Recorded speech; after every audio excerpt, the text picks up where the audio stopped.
Assalamualaikum warahmatullahi wabarakatuh. Alhamdulillah alladzi nahmaduhu wa nasta'inuhu wa nastaghfiruh wa na'udzu billahi min syururi anfusina wa min sayyiati a'malina. Asyhadu an la ilaha illallah wa asyhadu anna Muhammadan abduhu wa rasuluh. Allahumma sholli wa sallim wa barik ala nabiyyina Muhammad wa ala alihi wa ashabihi ajmain. Alhamdulillah, mari bersyukur kita kepada Allah atas nikmat yang Allah limpahkan kepada kita.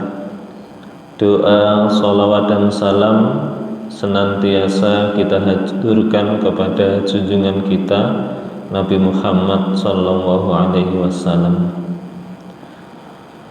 Para jemaah yang dirahmati Allah, meneruskan kajian kita pada kitab hadis Riyadhus Shalihin, masih bab tentang ikhlas dan menghadirkan niat. Hadis yang nomor 3. Bismillahirrahmanirrahim. Wa an Aisyata, dan dari Aisyah radhiyallahu anha, semoga Allah meridhoinya. Qalat, berkata Aisyah, qala bersabda an-nabiyyu, Nabi Muhammad sallallahu alaihi wasallam,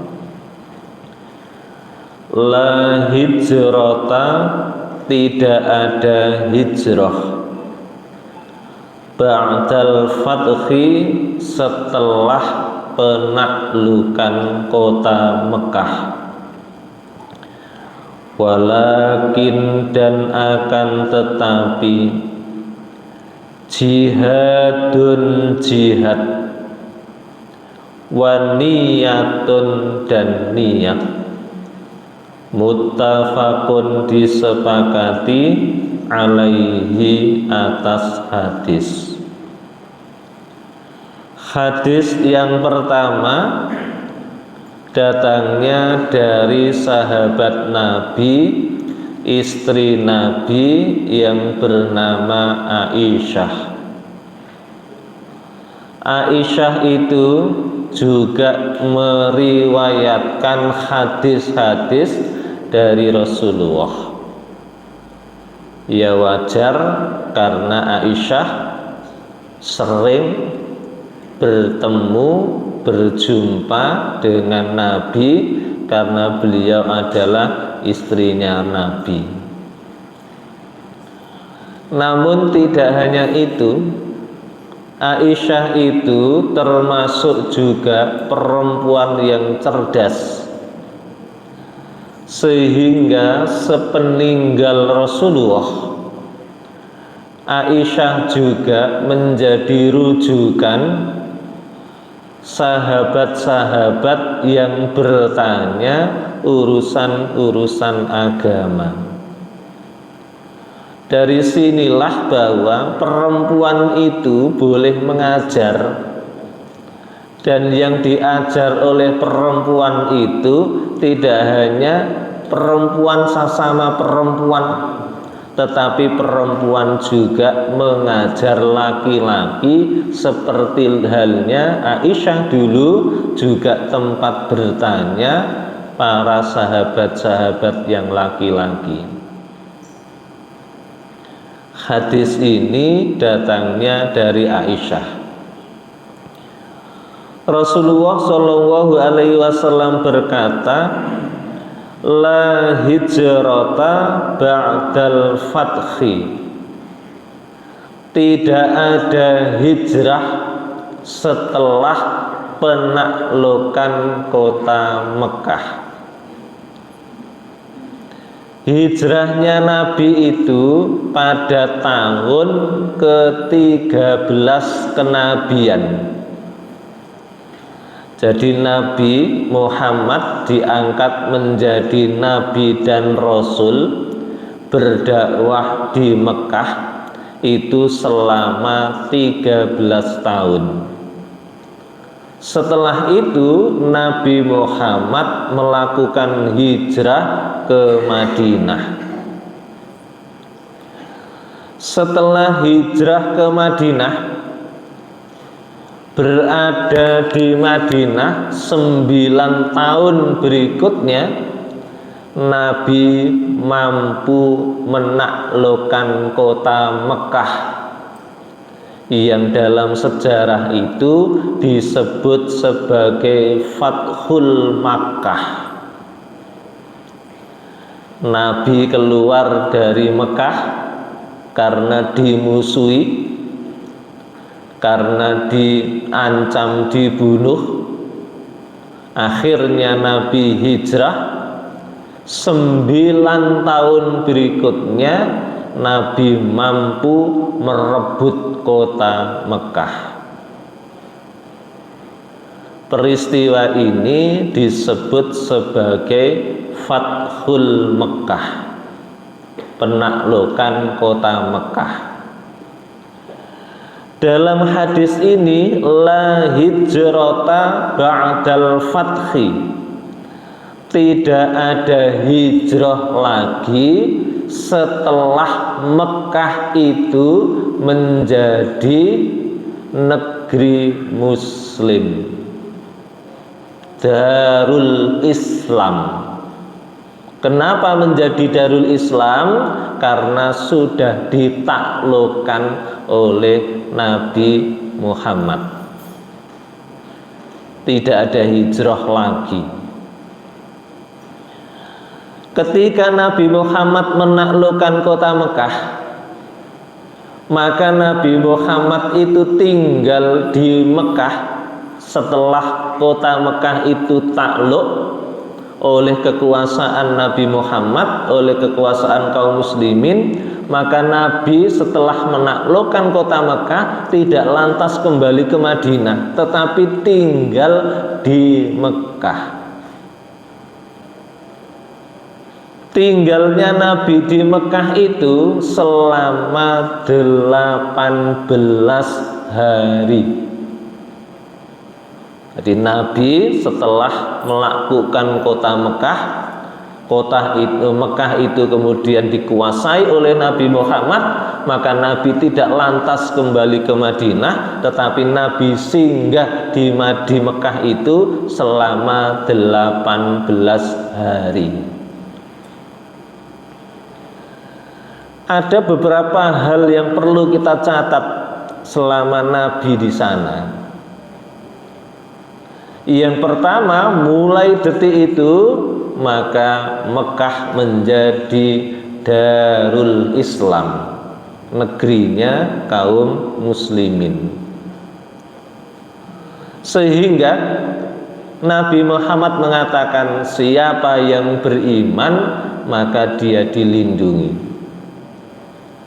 Namun ketika seseorang itu tidak beriman, ada yang dinamakan dengan kafir zimmi, orang kafir tetapi dilindungi. Bagaimana kemudian orang kafir itu dilindungi? Ketika mereka itu membayar pajak. Jadi kalau membayar pajak maka mereka dilindungi. Ini yang pertama. Yang kedua, Nabi Muhammad di Mekah selama 18 hari itu ternyata Nabi Muhammad sholatnya itu dikosor. Selama 18 hari.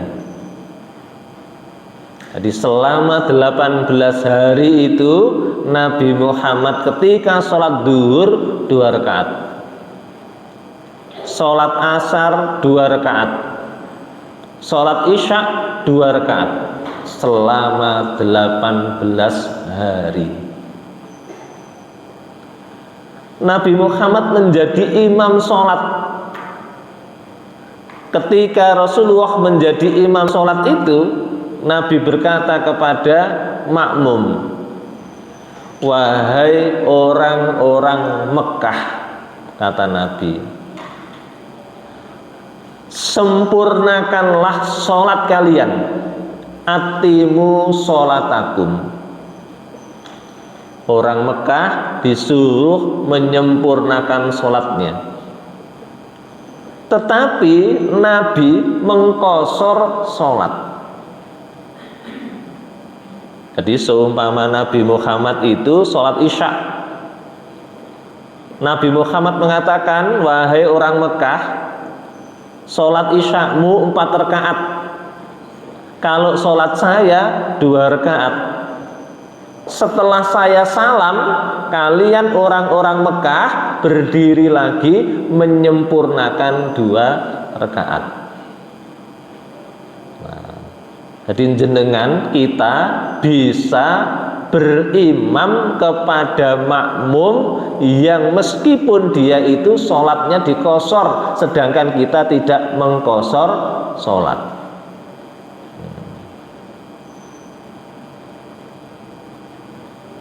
Jadi seumpama kok ada orang sholat isya, dia kok kemudian menjadi imam, kita tidak tahu menjadi imam, kok dia dikosor sholatnya, padahal kita ini orang mukim, tidak mengkosor sholat, maka boleh sah sholat yang seperti itu, karena Rasulullah ketika di Mekah juga melakukan hal yang seperti itu. Selama 18 hari Nabi Muhammad itu mengqashar sholat. Nah, 18 hari. Jadi kalau jenengan mudik ke kampung 1 minggu bisa dikosor, bisa dikosor.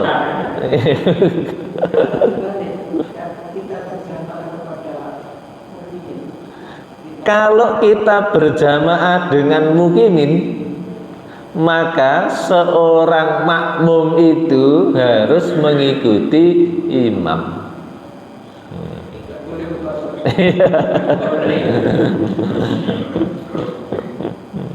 Jadi begitu. Apakah boleh kemudian kita itu berimam kepada makmum yang sholatnya berlainan dengan kita?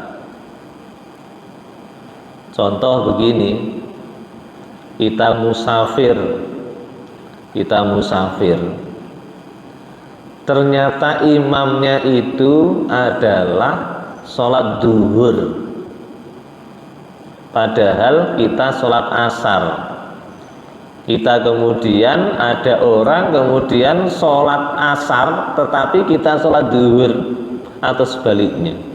Apakah boleh seperti itu? Maka menurut imam fikih, menurut pendapat fikih, diperbolehkan ketika sesama sholatnya itu adalah sholat fardu. Jenengan mungkin ketika musafir kemudian singgah di masjid. Begitu singgah di masjid, ternyata di situ sholat asar, padahal jenengan belum sholat duhur. Maka boleh kemudian mengikuti imam meskipun itu adalah sholat asar. Tapi tidak boleh kemudian berimam kepada imam yang sholat sunnah. Ada sholat sunnah kemudian kita jadikan imam sedangkan kita sholat subuh, tidak boleh. Nah, kembali kepada Fathul Mekah ini, bahwa Nabi Muhammad itu pernah mengqashar sholat selama 18 hari ketika Fathul Mekah. Menurut Imam Syafi'i, bahwa batasan seorang musafir itu adalah 3 hari 3 malam. Itu kalau menurut pendapatnya Imam Syafi'i. Tapi fi'liyahnya Nabi itu pernah mengqashar selama 18 hari. Sehingga ada ulama yang berpendapat begini, kalau kita musafir dan kita menentukan perjalanan musafir kita diketahui, maka batas musafir itu adalah 3 hari 3 malam. Contoh, ada orang, saya ke Banyuwangi selama 7 hari di sana. Berarti perjalanan itu sudah ditentukan, setelah 7 hari akan pulang. Maka ulama ini kemudian berpendapat, bagi orang yang musafir kok kemudian sudah ditentukan waktunya, maka batas musafir itu adalah 3 hari 3 malam. Tetapi kalau seseorang itu musafir tidak tahu atau tidak ditentukan kapan dia kembali dari musafirnya, maka dia kemudian berlakulah seperti fi'liyahnya Nabi tadi, dia tetap dihitung musafir. Saya ke Banyuwangi tapi tidak tahu kapan pulangnya, karena urusannya tidak jelas kapan kemudian selesainya. Nah, maka seperti itu tetap terhitung musafir meskipun kemudian lebih dari 3 hari. Itu qaul ulama. Jadi Nabi Muhammad pernah mengqashar sholat selama 18 hari. Yang ketiga, setelah Fathul Mekah itu, maka Nabi mengganti bacaan rukuk dan sujudnya menjadi subhanakallahumma rabbana wa bihamdika allahumma ighfirli. Bacaan itu dibaca ketika rukuk maupun sujud. Sebelumnya Nabi ketika rukuk subhana rabbiyal azim, subhana rabbiyal azim, subhana rabbiyal azim. Ketika sujud subhana rabbiyal a'la, subhana rabbiyal a'la, subhana rabbiyal a'la. Ketika ayat idza jaa nasrullahi wal fath turun, maka Nabi kemudian mengganti bacaan rukuk dan sujudnya kepada bacaan subhanakallahumma rabbana wa bihamdika allahumma ighfirli. Berapa kali? 1 kali boleh, 3 kali juga boleh. Tapi kalau menjadi imam dibaca 3 kali, bacanya pelan-pelan, makmumnya yang kemudian kok lama. Jadi itu kedudukannya bacaan sholat rukuk dan sujud subhanakallahumma rabbana wa bihamdika allahumma ighfirli. Ada yang bertanya, apakah boleh masih membaca subhana rabbiyal azim dan subhana rabbiyal a'la? Boleh, boleh. Tapi yang lebih utama tadi, bacaan rukuk dan sujud itu subhanakallahumma Rabbana wa bihamdika Allahumma ighfirli. Peristiwa-peristiwa ini terjadi saat Fathul Mekkah atau penaklukan kota Mekkah. La hijrata ba'dal fathi. Tidak ada hijrah setelah penaklukan kota Mekah. Tidak boleh orang Mekah setelah penaklukan kota Mekah lantas hijrah ke Madinah. Tidak ada hijrah lagi. Walakin jihadun wa niyatun. Tetapi yang ada adalah jihad dan niat. Tetapi yang ada adalah jihad dan niat.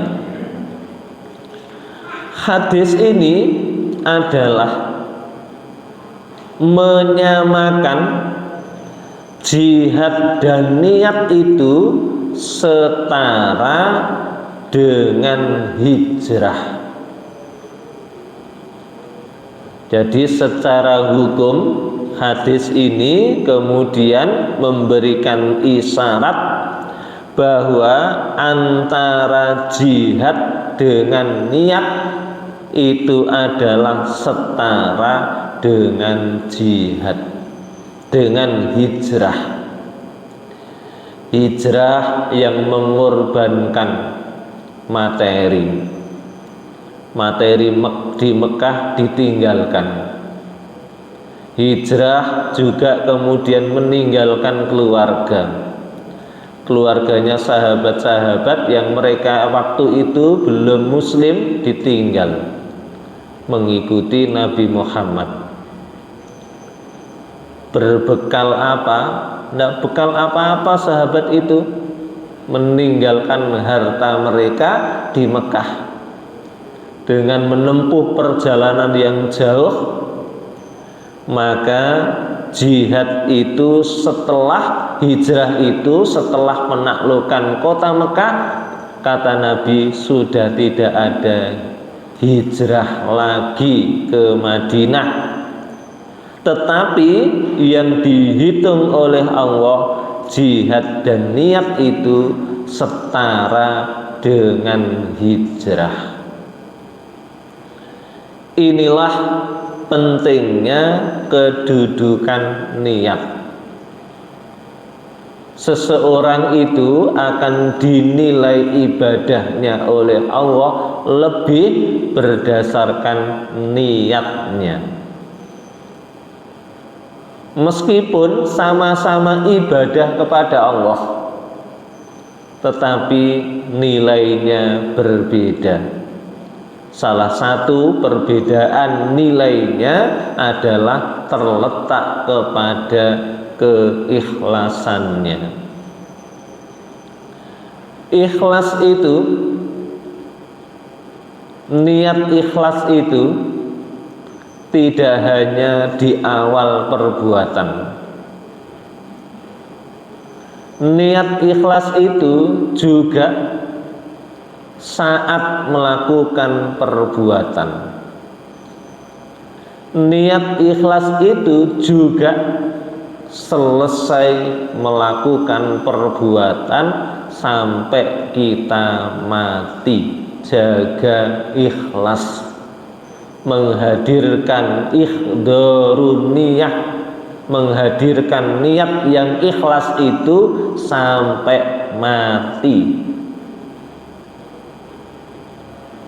Sehingga Nabi itu mengingatkan begini, di dalam Al-Quran Allah mengingatkan begini, ya ayyuhalladzina amanu la tubtilu shadaqatikum bil manni wal adza. Wahai orang-orang yang beriman, janganlah kalian batalkan sedekah kalian Dengan apa? Dengan manna wal adza. Manna itu adalah menyebut-nyebut sedekah yang pernah kita lakukan. Kamu dulu saya kasih ini, si A dulu saya beri ini. Orang yang seperti itu mungkin dulu ketika sedekah itu ikhlas. Begitu berjalannya waktu, orang yang diberi itu menyakitkan hati kita. Akhirnya kita menyebut sedekah seperti itu. Kamu dulu kalau tidak saya beri, kamu itu bangkrut. Maka seperti itu kata Allah, sedekahnya menjadi hangus. Artinya apa? Orang niat ikhlas itu tidak hanya di awal perbuatan, tidak hanya ketika melakukan perbuatan, tetapi keikhlasan kita itu diuji oleh Allah sampai kita mati.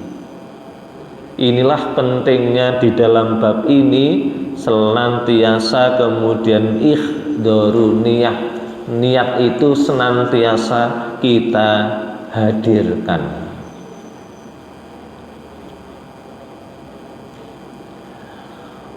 Wa an Abi Abdillah, dan dari Abi Abdillah Jabirin Jabir Abdillahi Abdillah ibni Abdillahi ibni Abdillah Al-Ansori radhiyallahu anhuma, semoga Allah meridhoi keduanya. Kunna adalah kami ma'an Nabi, bersama Nabi Muhammad sallallahu alaihi wasallam, fi ghazwatin, di dalam peperangan. Faqala, maka Nabi berkata, Nabi bersabda, inna bil madinati, sesungguhnya di Madinah, lari jalan, sungguh beberapa orang laki-laki, masirtum, tidaklah berjalan dengan kalian semua, masiron, perjalanan, wala qata'tum, dan tidaklah menyeberang seperti kalian semua, wadian, lembah, illa, kecuali kanu, adalah mereka, ma'akum, bersama kalian semuanya, habasahum, menghalang-halangi mereka, al-maradu, sakit. Rawa, telah wafi riwayatin, dan di dalam sebuah riwayat, illa syariku, kecuali mereka bersekutu, kum, kepada kalian semua, fil ajri, di dalam pahala. Rawa, telah meriwayatkan hu, akan hadis, Muslimun, Imam Muslim. Hadis yang berikutnya datangnya dari Abi Abdillah Jabir bin Abdullah, semoga Allah meridhoinya. Dia berkata, Rasulullah Shallallahu Alaihi Wasallam mengatakan, Jabir berkata, adalah kami bersama Nabi di dalam peperangan. Kalau perang itu yang memimpin itu adalah Nabi, maka peperangan itu dinamakan dengan ghazwah, peperangan. Hadis ini adalah berkaitan dengan perang Tabuk. Perang Tabuk itu adalah peperangan yang terakhir yang dilakukan oleh Nabi Muhammad. Setelah itu Nabi Muhammad meninggal dunia. Perang Tabuk itu adalah perang yang sangat besar, karena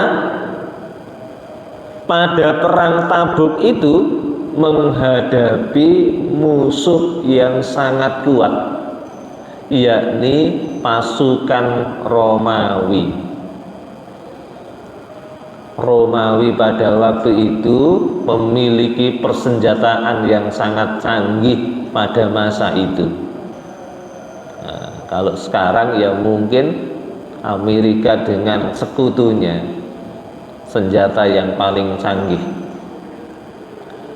Pada perang Tabuk itu Nabi Muhammad menempuh perjalanan sampai beberapa minggu untuk sampai ke lokasi peperangan. Perang Tabuk itu pada waktu itu sahabat-sahabat, karena sangat minimnya kendaraan peperangan, mereka bergantian naik kuda, naik unta. Menuju ke Tabuk itu gantian. Ada sahabat satu unta, satu kuda dinaiki oleh satu orang.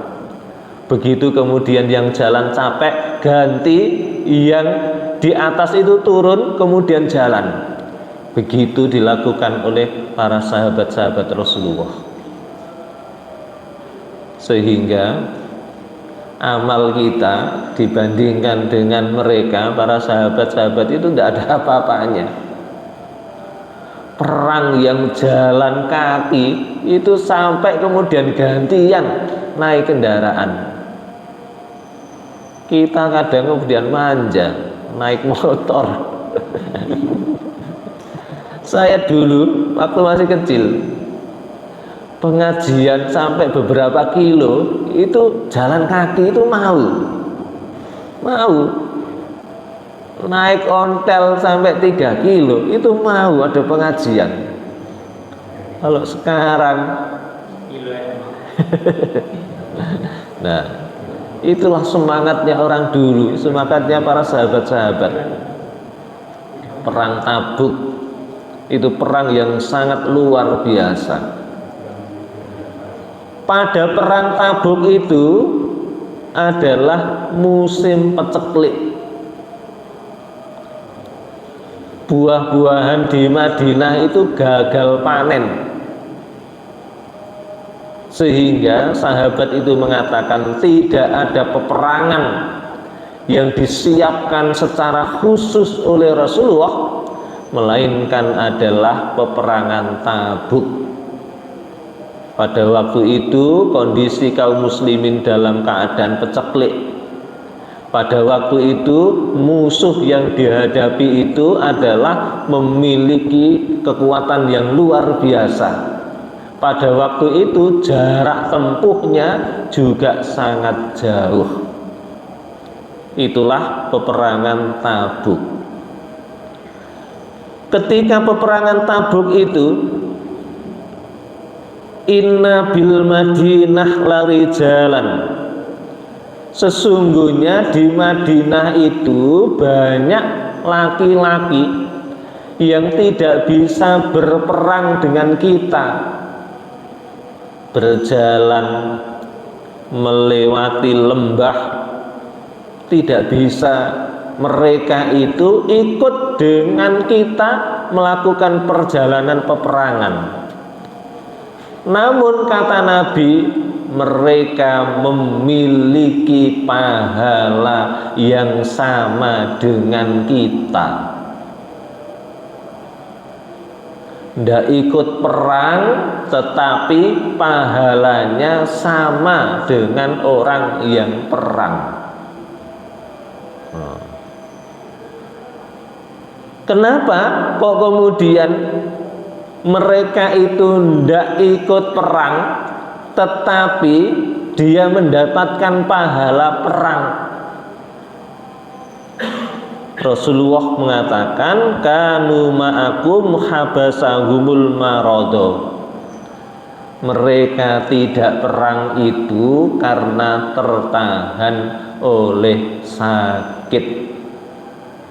oleh sakit.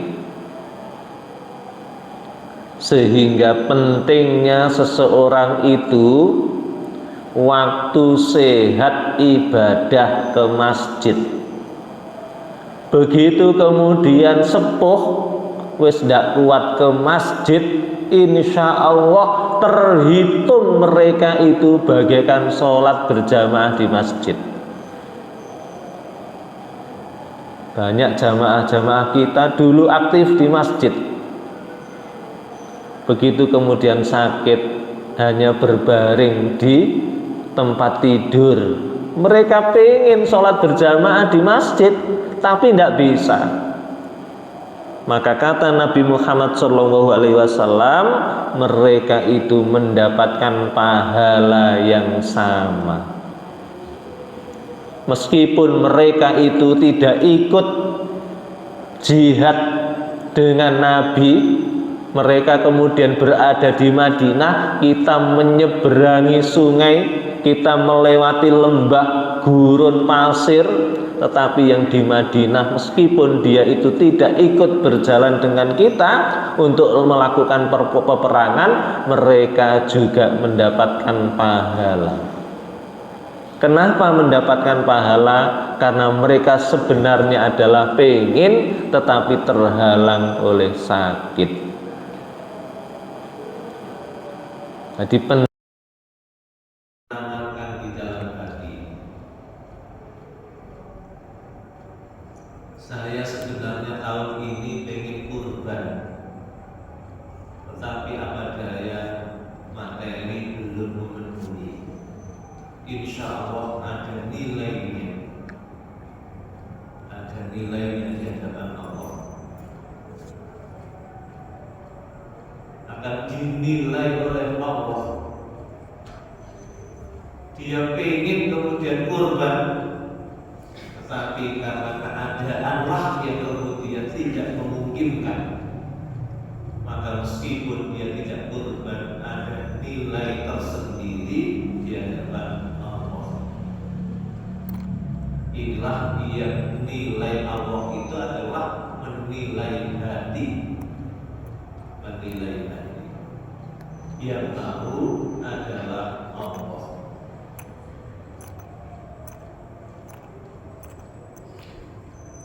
Illa kanu ma'akum abasahum al-marad, kecuali mereka adalah seperti kalian melakukan jihad namun mereka tertahan oleh sakit.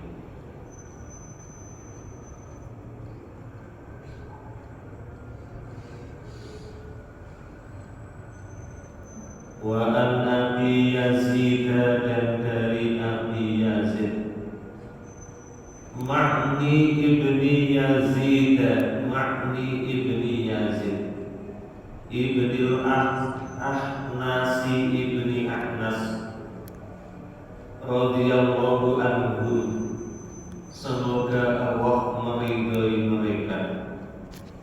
Wa dia wa abuhu, dan bapaknya, wa jadduhu, dan kakeknya. Sahabiyuna, mereka semua sahabat Nabi. Qala, berkata dia, karena adalah abi ayahku, Yazid, akhraja, mengeluarkan danaira, beberapa dinar. Yatasodaku, dia bersedekah biha, dengan dinar. Fawado'aha, maka meletakkan sedekahnya inda rajulin, di sisi laki-laki, fil masjidi, di masjid. Fajirtu, maka aku datang. Fa'akhadtuha, maka aku mengambil sedekahnya. Wa ataituhu, dan aku mendatanginya biha, dengannya. Faqala, maka berkata dia, wallahi, demi Allah, ma iyaka, tidaklah untuk engkau, aradtu, aku berkehendak untuk sedekah. Faqasamtuhu, maka aku mengadukannya ila Rasulillahi, kepada Rasulullah sallallahu alaihi wasallam. Faqala, maka berkata Nabi, laka bagimu manawaita, apa yang engkau niatkan, ya Yazid, wahai Yazid. Walaka, dan untuk engkau maka apa akhadta, engkau mengambil, ya Ma'lu, wahai Ma'man. Bahwa telah meriwayatkan bu akan hadis Al-Bukhari, Imam Al-Bukhari. Suatu ketika Yazid ini mengeluarkan sedekah dengan beberapa dinar, beberapa harta, beberapa dinar. Ketika dia bersedekah, diletakkan di masjid.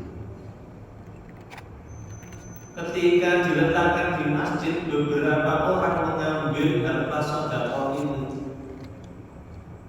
Salah satu yang mengambil adalah anaknya yang bernama Ma'man. Bapaknya sedekah di masjid, ternyata salah seorang yang mengambil sedekah itu anaknya sendiri. Kebetulan anaknya Yazid itu termasuk miskin. Ketika Yazid itu tahu bahwa anaknya mengambil harta sedekahnya, Yazid kemudian menegur, ma iya ka'aratu, wallahi ma iya ka'aratu, wahai anakku, wahai Ma'man, demi Allah, aku tidak ingin sedekahku itu kau ambil. Kenapa? Karena engkau adalah anakku. Ini untuk orang lain, bukan untuk kamu.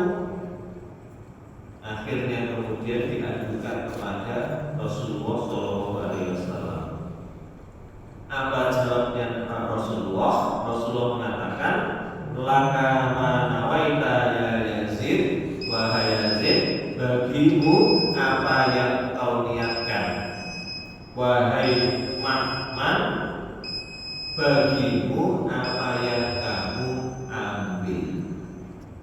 Dari hadis ini ulama kemudian mengatakan sedekah itu boleh diberikan kepada keluarga yang miskin, termasuk kepada anaknya, berdasarkan hadis ini. Meskipun ada ulama yang mengatakan anak tidak boleh memberikan sedekah kepada orang tuanya, tidak boleh memberikan zakat kepada orang tuanya. Kenapa? Karena itu bukan zakat, tetapi kewajiban anaklah kemudian memberi kepada orang tuanya. Waktunya habis, kita lanjutkan pertemuan yang akan datang.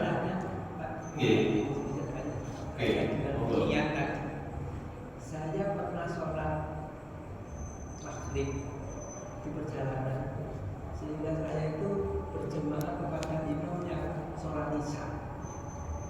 Saya kalau mau sholat maghrib maka saya harus 3 rakaat salat, sedangkan imamnya 4 rakaat.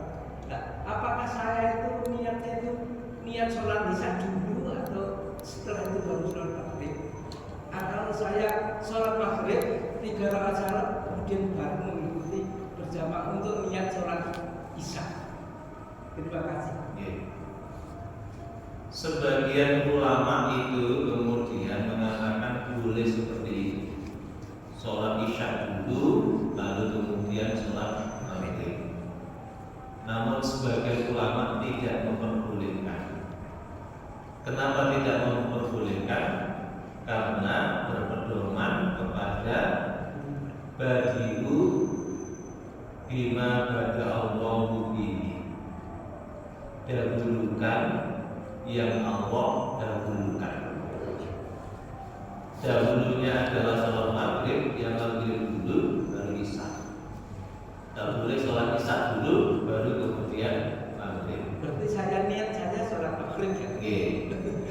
3 rakaat gitu ya. Mendahulukan apa yang dahulu, tidak kemudian mengakhirkan apa yang dahulu, sehingga kita dalam sholat maghrib yang kerjakan sholat maghrib terlebih dahulu.